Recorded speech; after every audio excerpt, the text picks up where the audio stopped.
چوتھے نمبر پر آپ جانتے ہیں کہ عربی زبان کے لیے جس طرح کتاب کا ہونا اہم ہے، اس لیے زبان کا تعلق چونکہ سننے سے، ہم اردو بول رہے ہیں، پشتو بول رہے ہیں، یہ یا کوئی سندھی بول رہا ہوگا، تو یہ زبانیں نہ ہم نے کسی کتاب میں پڑھی ہے، نہ کسی استاد سے سیکھی ہے، یہ ہم نے اپنے والدین سے، اپنے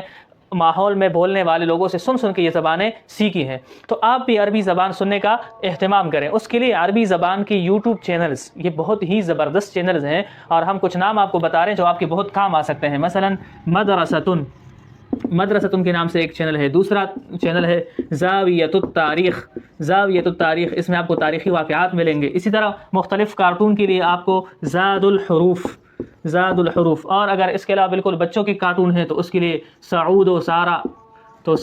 کے کارٹون بھی بڑے زبردست ہو سکتے ہیں، آپ کے لیے بڑے مفید ثابت ہو سکتے ہیں۔ اس کے علاوہ الجزیرہ پر چلنے والی خبریں جتنے بھی ہیں، الجزیرہ چینل، تو اس کو تو آپ اپنے یومیہ جو معمولات ہے اس کا ایک لازمی حصہ بنائیں کہ الجزیرہ کو آپ ضرور سنیں۔ الجزیرہ پر آپ کو مختلف پروگرام بھی ملیں گے، مختلف اور خبریں بھی آپ کو سننے کو ملیں گی، خاص کر وہ خبریں جو مثلا آج کل فلسطین کے حوالے سے خبریں ہوں گی، سوریا شام کے حوالے سے خبریں ہوں گی، تو کچھ نہ کچھ ہمارے ذہن میں یہ چیزیں پہلے سے ہوتی ہے، تو وہاں سن کے وہ اس پر فٹ ہو جاتا ہے۔ مثلا ہم سوچ رہے ہیں، ہمیں پتہ ہے کہ فلسطین میں جنگ ہے، وہاں مسلمانوں پر ظلم ہے، تو ان خبروں سے ہمیں پتہ چل رہا ہوگا کہ ظلم ہوا ہے، مکانات ڈھائے گئے ہیں، قتل کر دیے گئے ہیں، تو جب وہ الفاظ استعمال کر رہا ہوگا تو ہمیں ان کے معانی سمجھ آئیں گے۔ اسی طرح اس